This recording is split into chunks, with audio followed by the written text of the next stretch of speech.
اعوذ باللہ من الشیطان الرجیم بسم اللہ الرحمن الرحیم الف لام میم ذالک الکتاب لا ریب فیہ ھدی للمتقین الذین یؤمنون بالغیب ویقیمون الصلاة ومما رزقناہم ینفقون والذین یؤمنون بما انزل الیک وما انزل من قبلک وبالآخرۃ هم یوقنون اولئک علی ھدی من ربہم واولئک هم المفلحون۔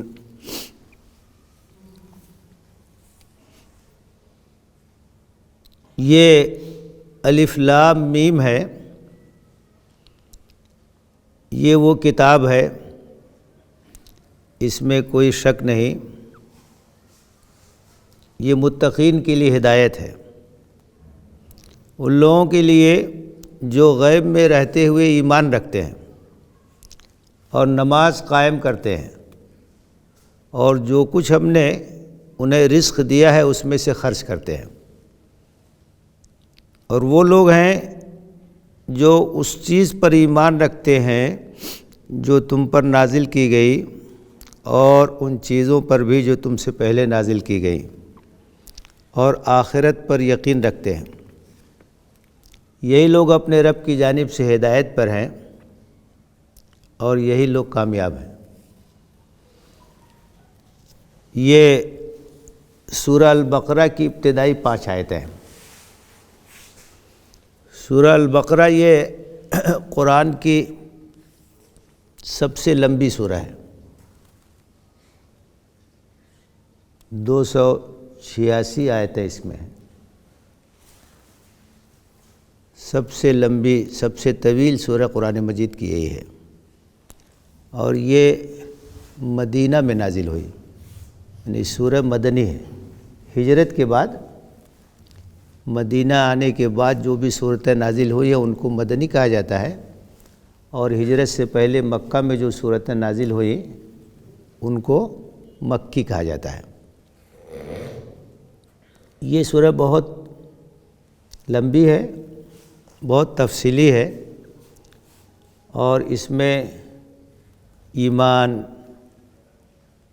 اعمال، اخلاق، عبادات، معاملات، مختلف چیزوں کے بارے میں احکام اور ہدایات دی گئی۔ اس کا جو بنیادی موضوع ہے، جو اصل موضوع ہے جو اس سورہ میں پیش نظر ہے، وہ ایمان کی دعوت ہے۔ قرآن پر ایمان اور نبی صلی اللہ علیہ وسلم کی رسالت پر ایمان۔ سورہ فاتحہ میں توحید کا پہلو نمایاں ہے، اور اللہ تعالیٰ کی مختلف صفات کا ذکر ہے، ربوبیت کا ذکر ہے، رحمت کا ذکر ہے، صفت عدل کا ذکر ہے، اور یہ جو سورہ ہے اس میں ایمان کی دعوت دی گئی ہے کہ رسول پر اور قرآن مجید پر ایمان لاؤ، یہیں سے ہدایت ملے گی، صراط مستقیم کی رہنمائی ہوگی، صحیح راستہ ملے گا جو دنیا اور آخرت میں کامیابی کا ضامن ہے۔ اس میں اہل ایمان سے بھی خطاب ہے،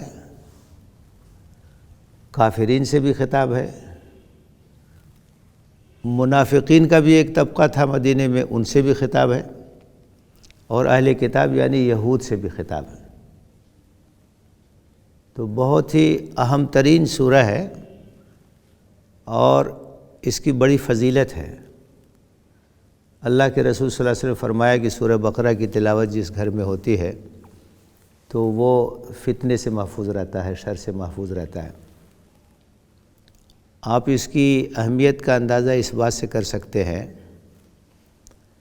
کہ اتنے زیادہ اس کے اندر موضوعات ہیں، احکام ہیں، کہ اس کا اگر تفصیل سے مطالعہ کیا جائے گہرائی کے ساتھ تو کئی سال لگتے ہیں۔ تلاوت کرنے کے لیے تو سرسری طور سے آدمی کر لے گا، لیکن اگر اس کے آیتوں پر غور کرے گا، اس کے اندر کیا بات کہی گئی ہے اس کے اوپر غور کرے گا تو بہت وقت لگے گا۔ حضرت عمر ابن خطاب رضی اللہ تعالیٰ عنہ نے اس سورہ کا تفصیلی مطالعہ 12 سال میں مکمل کیا۔ کتنے سال میں؟ 12 سال سے آپ اندازہ کیجئے۔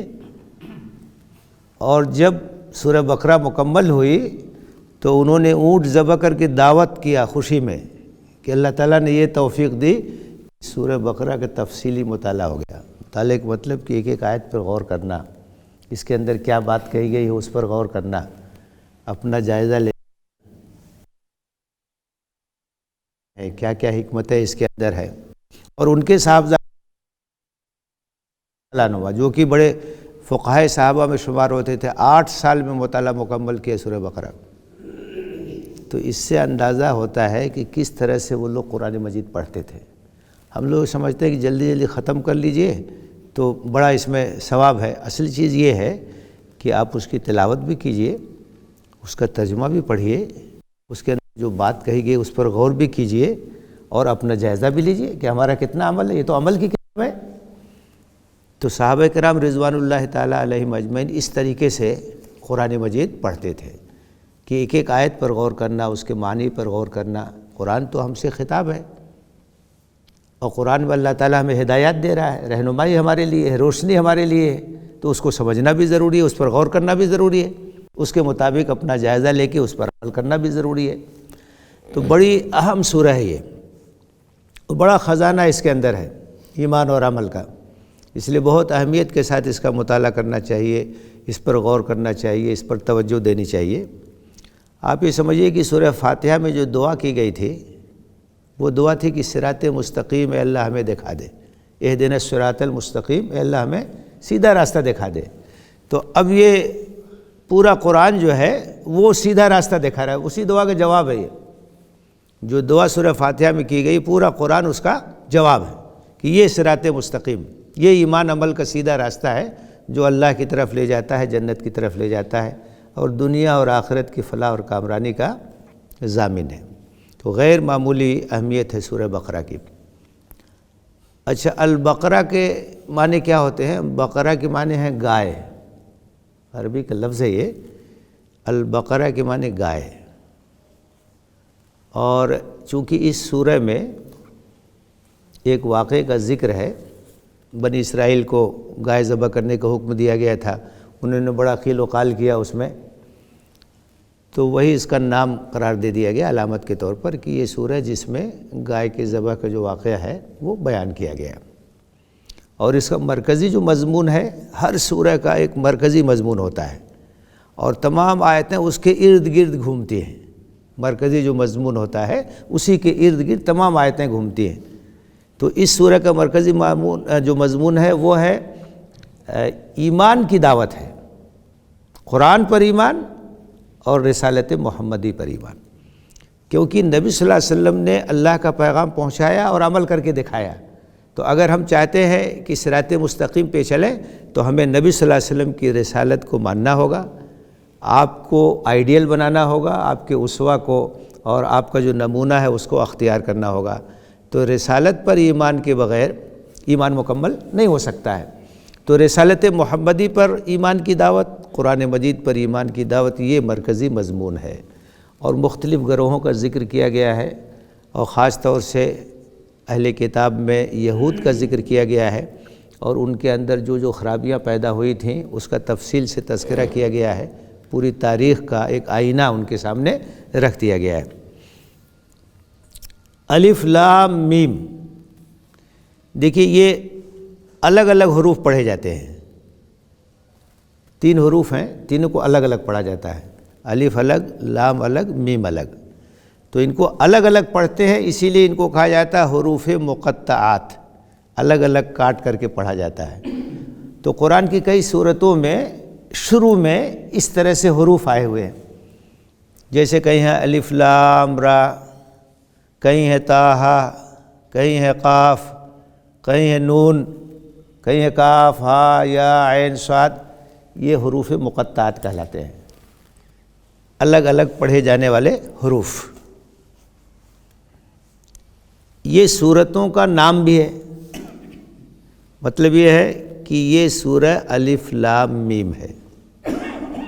اب جیسے آپ کہیں دیکھیے سورہ طٰہٰ ہے، اس کے شروع میں طٰہٰ ما انزلنا علیک القرآن لتشقیٰ، وہ سورہ کا نام بھی ہے سورہ طٰہٰ۔ یاسین، تو اس سورہ کے شروع میں 2 حروف الگ الگ پڑھے جاتے، وہ اس کا نام بھی ہے سورہ یاسین۔ سورہ قاف، تو یہ سورتوں کے نام بھی ہیں، اور ایک بڑا خاص پہلو اس میں ہے جس کی جانب اشارہ کیا گیا ہے۔ حروف مقطعات کے ذریعے سے ایک خاص پہلو ہے جس کو بتایا گیا ہے، اجاگر کیا گیا ہے، اور وہ پہلو کیا ہے کہ قرآن مجید یہ اللہ کی کتاب ہے۔ آگے سورہ بقرہ ہی میں آئے گا کہ اگر تم کو اس کے بارے میں شک ہے کہ یہ اللہ کی کتاب ہے کہ نہیں ہے تو اس جیسی کوئی کتاب پیش کر دو۔ قرآن مجید نے یہ چیلنج کیا کئی جگہ کہ اگر قرآن کی کتاب الہی ہونے میں تم کو شک اور شبہ ہے تو قرآن جیسی کوئی کتاب پیش کر دو۔ اچھا پوری کتاب چھوڑو، قرآن جیسی چند سورتیں پیش کر دو۔ پھر اس سے نیچے آ کر کے کہا گیا کہ چند آیتیں ہی پیش کر دو۔ چیلنج ہے، یہ قرآن کا چیلنج ہے کہ اگر تم اس کو کلام الہی نہیں مانتے تو اس جیسی کتاب پیش کر دو، چند سورتیں پیش کر دو، چند آیتیں پیش کر دو۔ کوئی نہیں پیش کر سکا، اور چیلنج اس وقت کیا گیا، آج تک موجود ہے، قرآن میں کئی جگہ دہرایا گیا۔ یہ اس بات کی دلیل ہے کہ یہ کسی انسان کا کلام نہیں ہے۔ اگر کسی انسان کا کلام ہوتا تو انسان اس جیسا کلام دوسرا پیش کر سکتا تھا، لیکن یہ تو کلام الہی ہے، یہ اللہ کا کلام ہے، اس لیے اللہ کے کلام جیسا کلام کوئی پیش نہیں کر سکتا۔ تو یہ چیلنج جو قرآن کا ہے، اسی چیلنج کی طرف اشارہ کیا جاتا ہے حروف مقطعات میں۔ کس طرح سے اشارہ کیا جاتا ہے؟ دیکھو، انہی حروف سے یہ قرآن بھی مرتب ہوا ہے، جن کو تم استعمال کرتے ہو وہی حروف تو یہاں بھی استعمال ہوئے ہیں۔ جو تمہاری زبان ہے وہی زبان قرآن مجید کی زبان ہے۔ جو مخاطب تھے اولین عرب کے لوگ، تو وہ عربی زبان کے ماہر تھے، ان میں ادیب بھی تھے، ان میں شاعر بھی تھے، ان میں خطیب بھی تھے، بڑے بڑے قادر الکلام لوگ تھے۔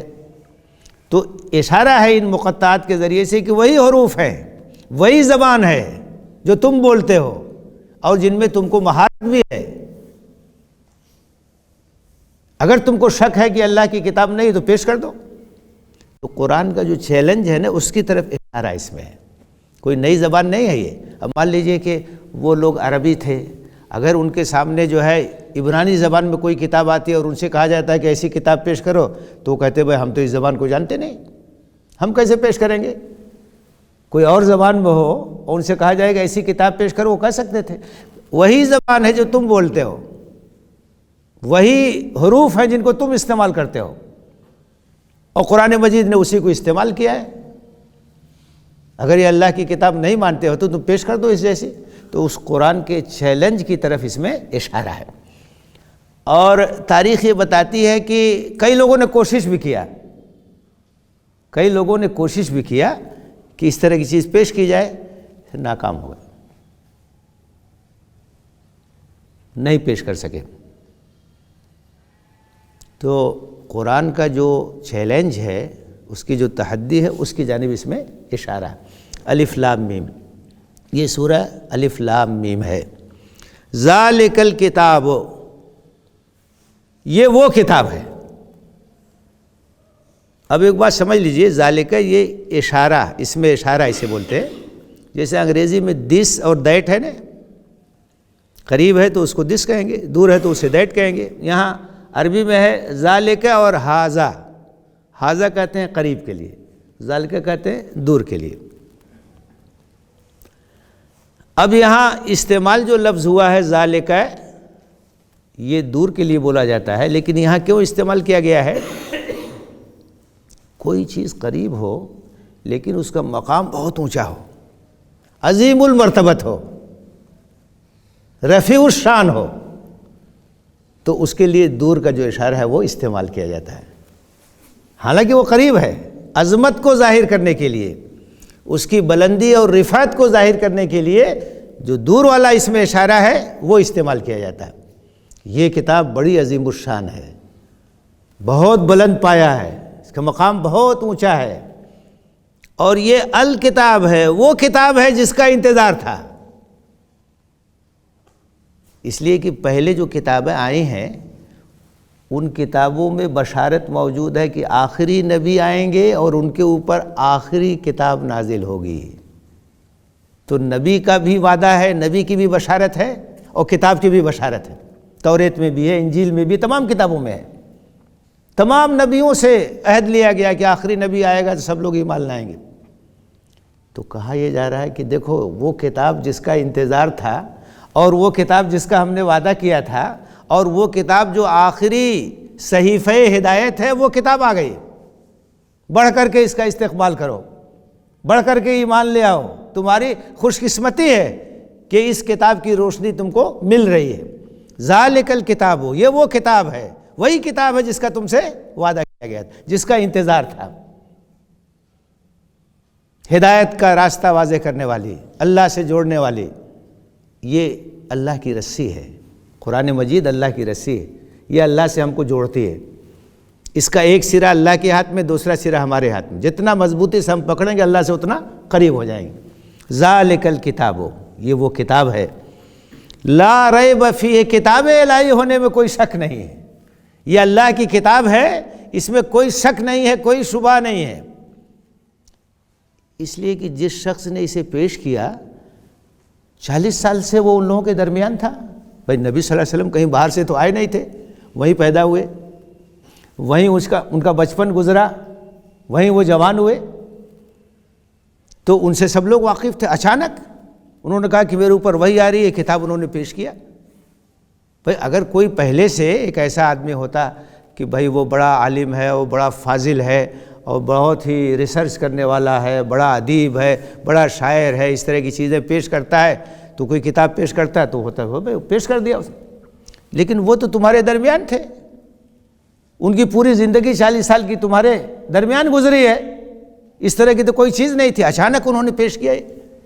تو اس میں کوئی شک نہیں ہے کہ یہ اللہ کی کتاب ہے، اللہ نے ان کے اوپر نازل کیا ہے، کسی انسان کا کلام نہیں ہے، کسی مخلوق کا کلام یہ نہیں ہے، کتاب الہی ہونے میں کوئی شک نہیں۔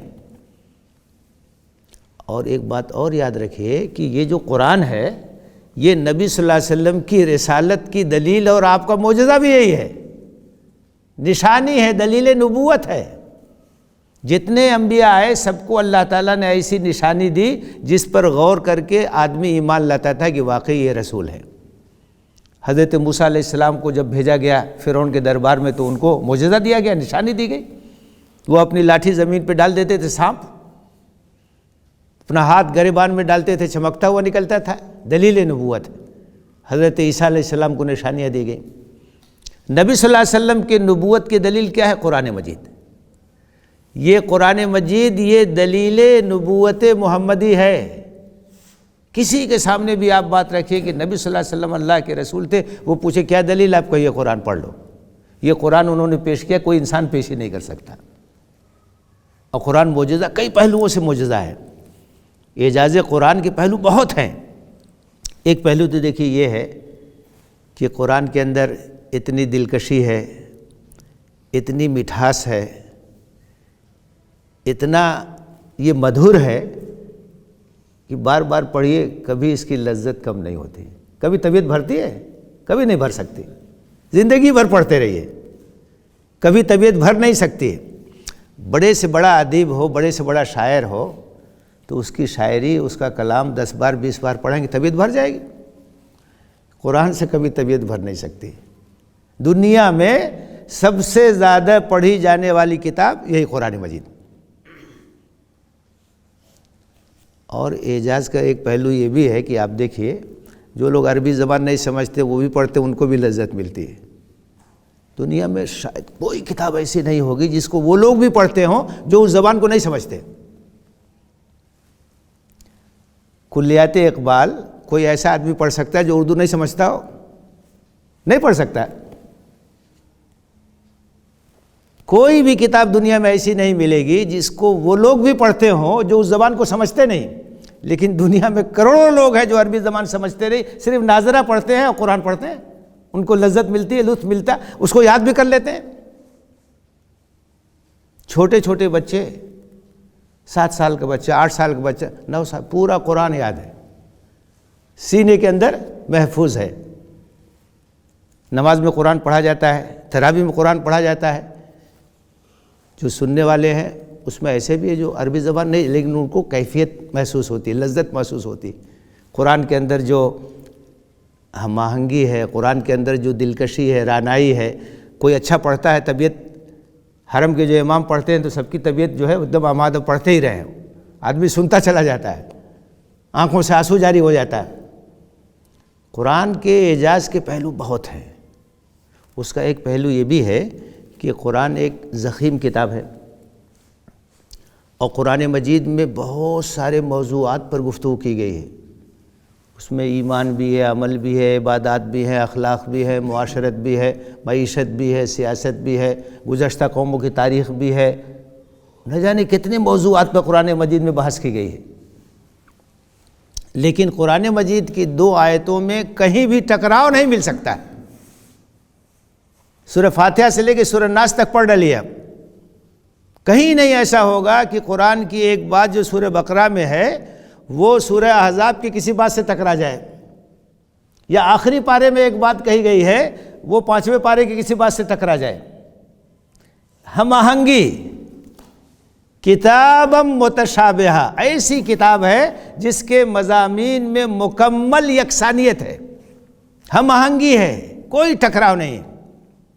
اور قرآن نے اس کی طرف اشارہ کیا ہے, افلا یتدبرون القرآن ولو کان من غیر عند اللہ لوجدوا فیہ اختلافا کثیرا. کیا قرآن پر یہ غور نہیں کرتے, اگر یہ اللہ کا کلام نہیں ہوتا تو اس کے اندر بڑا ٹکراؤ ہوتا. ہندی میں کہتے ہیں ویرودھا بھاس, کہ ایک بات دوسری بات سے ٹکرا جاتی, پہلے کچھ کہا گیا آج کچھ کہا جا رہا.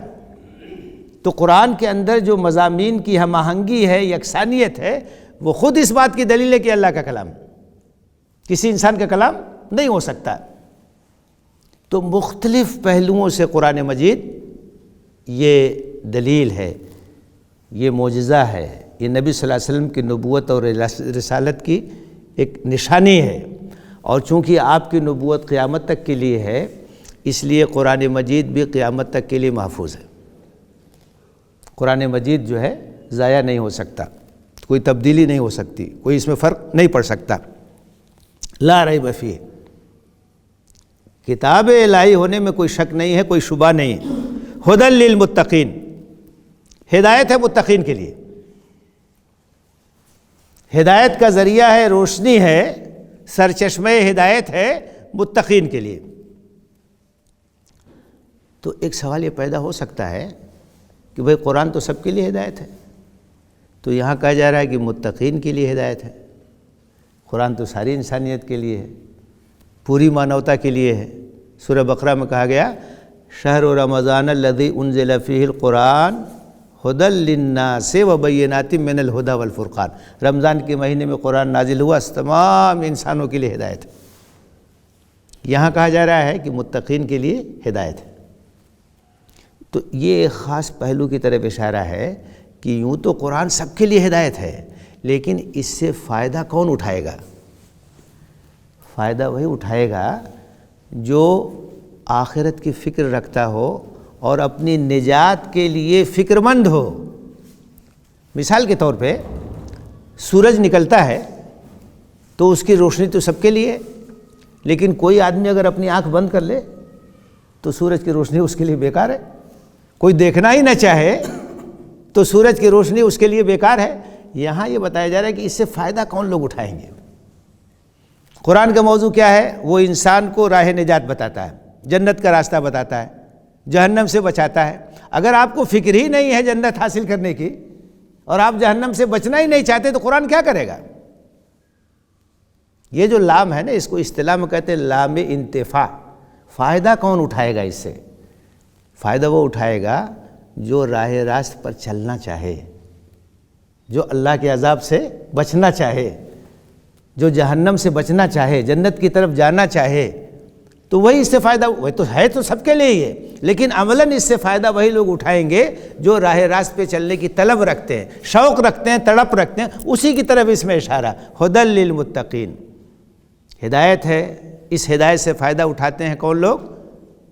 جن کے اندر ڈر ہوتا ہے۔ کس بات کا ڈر؟ اس بات کا ڈر کہ کہیں اللہ کی گرفت نہ آ جائے، کہیں ہم اللہ کے عذاب کا شکار نہ ہو جائیں، کہیں جہنم میں نہ ہم چلے جائیں۔ تو جن کے اندر فکر ہے، ڈر ہے، خوف ہے، تقویٰ ہے، وہ قرآن کو پڑھتے ہیں، راہ راست کو معلوم کرتے ہیں۔ بھئی محنت کون کرتا ہے؟ جو طالب علم چاہتا ہے کہ مجھے کامیابی حاصل ہو تو وہ محنت کرتا ہے، استاذ کے پاس جاتا ہے، مختلف جگہوں پہ جاتا ہے، پوچھتا ہے، یاد کرتا ہے، دہراتا ہے تاکہ کامیاب ہو جائے۔ اور جو بے پرواہ ہے وہ کسی چیز سے فائدہ نہیں اٹھاتا، استاذ پڑھا رہا اس سے بھی نہیں فائدہ اٹھائے گا، وہ کلاس میں بیٹھا ہوا ہے لیکن اس کا دل کہیں اور رہے گا۔ جس کے اندر شوق ہوگا، طلب ہوگی، وہ فائدہ اٹھائے گا۔ تو قرآن کا جو دسترخوان ہے یہ سب کے لیے ہے، لیکن آپ کے اندر طلب ہونی چاہیے، تڑپ ہونی چاہیے، شوق اور جذبہ ہونا چاہیے، اسی کی طرف اشارہ کیا گیا کہ اس ہدایت سے فائدہ کون لوگ اٹھائیں گے؟ جو اللہ کی طرف جانا چاہتے ہیں، جنت کی طرف جانا چاہتے ہیں، جہنم سے بچنا چاہتے ہیں، تو یہ کتاب ان کا ہاتھ پکڑ کر کے ان کو جنت کے راستے کی طرف لے جائے گی۔ اب یہاں متقین کی کچھ صفات بیان کی گئی کہ اب یہ تو تقویٰ دل میں ہوتا ہے، اللہ کا ڈر، اللہ کا خوف، اللہ کے سامنے جواب دہی کا احساس، اس کی نگرانی کا احساس۔ تو جن کے اندر، دل کے اندر یہ کیفیت ہوتی ہے، ان کی علامتیں کیا ہیں، ان کی صفات کیا ہے، آگے بیان کیا جا رہا ہے۔ الذین یؤمنون بالغیب، پہلی صفت ان کی کہ یہ وہ لوگ ہیں جو غیب میں رہتے ہوئے ایمان رکھتے ہیں۔ اللہ کو نہیں دیکھا لیکن اللہ پہ ایمان رکھتے ہیں، جنت کو نہیں دیکھا لیکن جنت پر یقین رکھتے ہیں، جہنم کو نہیں دیکھا لیکن جہنم کو مانتے ہیں، غیب میں رہتے ہوئے۔ اس کا مطلب کیا ہوا؟ اس کا مطلب یہ ہوا کہ وہ لوگ عقل کا استعمال کرتے ہیں، شعور کا استعمال کرتے ہیں۔ وہ صرف یہ نہیں کہتے کہ جس کو ہم دیکھیں گے اسی کو مانیں گے، نہیں، عقل جس چیز کی گواہی دے گی، شعور سے جس چیز کا ثبوت ملے گا ہم اس کو مانتے ہیں۔ اب آپ دیکھیے یہ جو تار ہے اس کے اندر بجلی ہے، بجلی کو ہم نہیں دیکھ رہے ہیں، مانتے ہیں، اس کے آثار نظر آ رہے ہیں۔ اگر بجلی نہ ہو تو یہ بلب جلے گا، یہ مرکری جلے گی؟ تو ہم نے دیکھا نہیں بجلی کو لیکن مانتے ہیں کہ تار کے اندر بجلی ہے۔ یہ عقل ہے، یہ شعور ہے۔ اور انسان کو اور جانور کو فرق جو چیز کرتی ہے ان کے درمیان یہی شعور ہے۔ انسان سوچتا ہے، غور کرتا ہے اور غور و فکر کے نتیجے میں کچھ چیزوں کو مانتا ہے۔ تو متقین کی ایک صفت یہ ہے کہ وہ یہ ضد نہیں کرتے ہیں کہ ہم دیکھیں گے تب مانیں گے۔ یہود کے بارے میں آتا ہے، انہوں نے حضرت موسیٰ سے کہا ارنا اللہ جہرتاً، ہمیں اللہ کو دکھاؤ۔ ایسی بیوقوف قوم، اللہ کی نشانی پوری کائنات میں پھیلی ہوئی ہے اور آپ کہہ رہے ہیں کہ جب دیکھیں گے تب مانیں گے۔ وَفِي كُلِّ شَيْءٍ لَهُ آیَةٌ تَدُلُّ عَلَىٰ أَنَّهُ وَاحِدٌ، پوری کائنات کی ایک ایک چیز گواہی دے رہی کہ اللہ ایک ہے۔ اتنی بڑی کائنات کو اس نے پیدا کیا، وہ چلا رہا ہے۔ تو جو آدمی اللہ کو دیکھنے کی ضد کرے اس کا مطلب کہ بیوقوف آدمی ہے، وہ اپنے عقل سے کام نہیں لے رہا ہے۔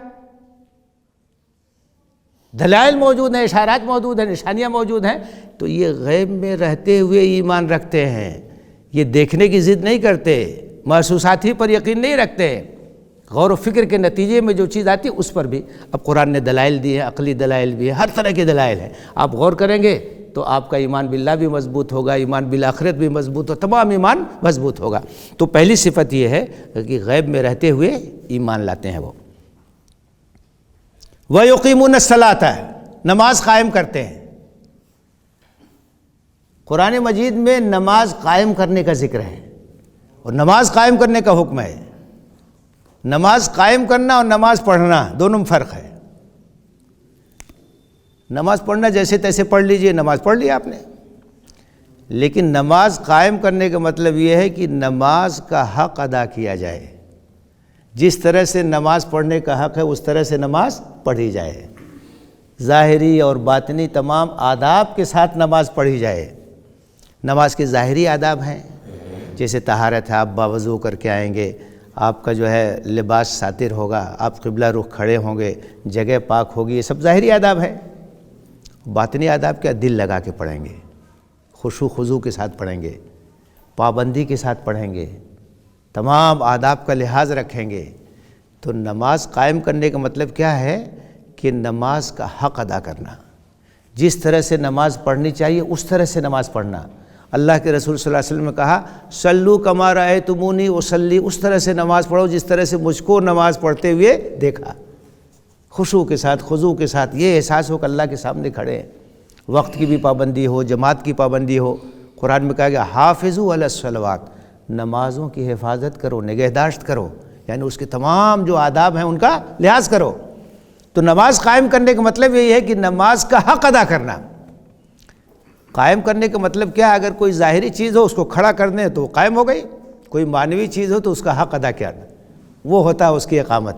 اقامت صلاۃ کا مطلب یہ ہے کہ نماز کا حق ادا کرنا۔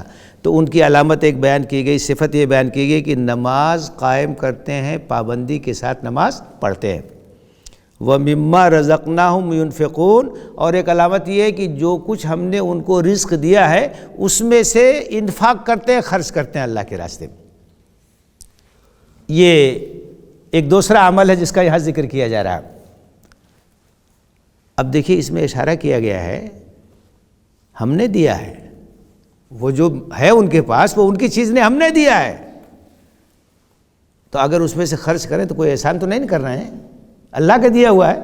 اللہ اگر نہ دے تو کوئی دے نہیں سکتا ہے، روزی تو اللہ کے ہاتھ میں ہے، جس کو چاہتا ہے دیتا ہے، اور جس کی روزی چاہتا ہے کشادہ کرتا ہے، جس کی چاہتا ہے تنگ کر دیتا ہے۔ اور انفاق کا جو مطالبہ یہ بھی نہیں کہ سب خرچ کر دو، اس میں سے کچھ خرچ کر دو، مما رزقناہم، جو رزق ہم نے دیا اس میں سے خرچ کرتے ہیں۔ انفاق پر ابھارنے والی بات بھی، ہماری دی ہوئی چیز ہے، تمہارا کیا ہے، ہم نے دیا ہے، اور اسی میں سے کچھ خرچ کرنے کی بات کر رہے ہیں۔ تو نماز کا ذکر ہے اور انفاق کا ذکر ہے، اور یہ یاد رکھیے کہ اعمال میں دو چیزوں کا ذکر ہے، ایک نماز ہے اور ایک انفاق ہے۔ یہاں نماز کے اندر تمام نمازیں آ جائیں گی، اس میں فرض بھی ہے، نفل بھی ہے، سنت بھی ہے، تمام نمازیں آئیں گی۔ اور انفاق کے اندر بھی جو لازم ہے جیسے زکوٰۃ وہ بھی ہے، اور صدقات اور خیرات سب ہے، انفاق کے اندر سب آتا ہے۔ یہ دو چیزیں یاد رکھیے، یہ عنوان ہے اعمال کا، کیونکہ ایمان لانے کے بعد جو حقوق ہمارے اوپر عائد ہوتے ہیں ان کی دو قسمیں ہیں، ایک اللہ کے حقوق ہیں اور ایک اللہ کے بندوں کے حقوق ہیں۔ اللہ کے حقوق میں سر فہرست کیا ہے؟ نماز ہے۔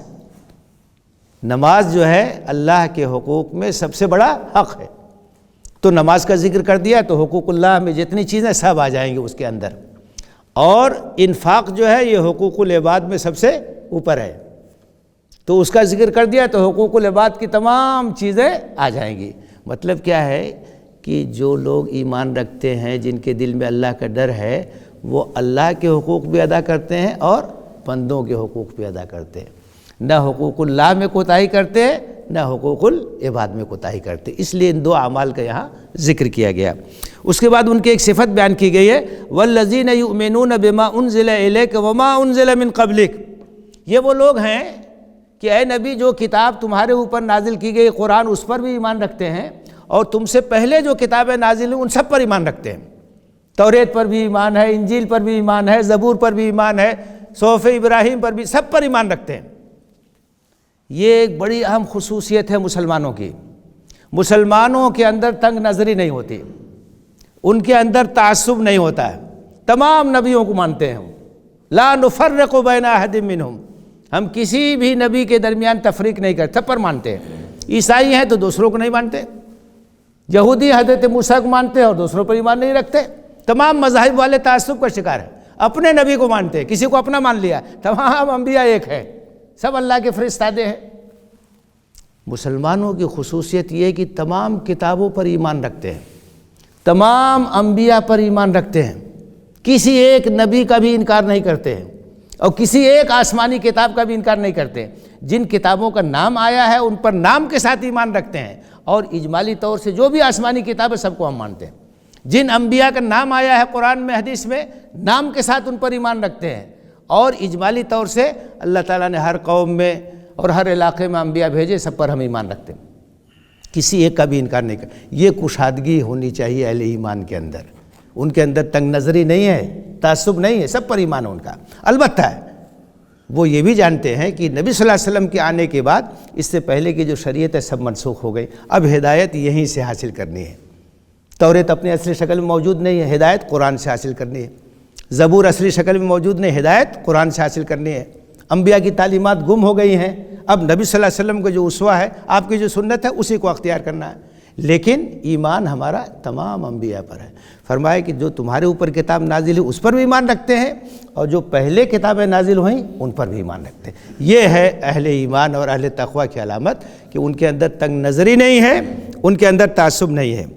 وَبِالْآخِرَةِ هُمْ يُوقِنُونَ، اور ان کی ایک اہم خصوصیت یہ ہے کہ آخرت پر یقین رکھتے ہیں، کوئی شک نہیں، کوئی شبہ نہیں۔ وہ جانتے ہیں کہ یہ دنیا عارضی ہے، ایک دن دنیا ختم ہو جائے گی، دوسری دنیا قائم ہوگی، حساب کتاب کے لیے سب کو پیش کیا جائے گا، اعمال کے لحاظ سے فیصلہ ہوگا، جنت میں جائیں گے یا جہنم میں جائیں گے۔ یہ آخرت پر جو یقین ہے یہ عمل کی طاقت پیدا کرنے والی چیز ہے۔ آخرت پر یقین جتنا مضبوط ہوگا انسان عمل کے لحاظ سے اتنا ہی آگے ہوگا، اس کی تیاری کرے گا، اس کی فکر کرے گا، گناہوں سے بچے گا، ظلم سے بچے گا، ذاتی سے بچے گا، ناانصافی سے بچے گا، اللہ کی نافرمانی سے بچے گا، سرکشی سے بچے گا، کیونکہ وہ جانتا ہے کہ آخرت آنے والی۔ اسی لیے آخرت کا ذکر قرآن میں بہت ہے، تو بار بار اس کا تذکرہ کیا گیا ہے۔ آخرت کا عقیدہ جتنا پختہ ہوگا تو انسان کے اندر استقامت اتنی ہی پیدا ہوگی۔ کہیں ظلم کرے گا تو یاد آئے گا آخرت میں کیا جواب دوں گا، کہیں زیادتی کرے گا یاد آئے گا آخرت میں کیا جواب دوں گا۔ آخرت کا یقین انسان کی اصلاح کے لیے بہت ضروری ہے۔ حضرت عمر ابن خطاب سفر میں جا رہے تھے، ایک جگہ ایک چرواہا کچھ بکریاں چرا رہا تھا، امتحان کے لیے بلایا اور کہا کہ دیکھو ہم لوگ مسافر ہیں، ہم کو ایک بکری بیچ دو۔ تو اس نے کہا میں نوکر ہوں، مالک تو نہیں ہوں، میں کیسے بیچ سکتا ہوں؟ تو امتحان کے طور پہ کہا کہ دیکھو بیچ دو، اگر مالک پوچھے گا ایک بکری کیسے کم ہو گئی تو کہہ دینا کہ بھیڑیا کھا گیا۔ تو اس نے کہا فَإِنَّ اللَّهَ، کہا کہ اللہ کو کیا جواب دوں گا میں؟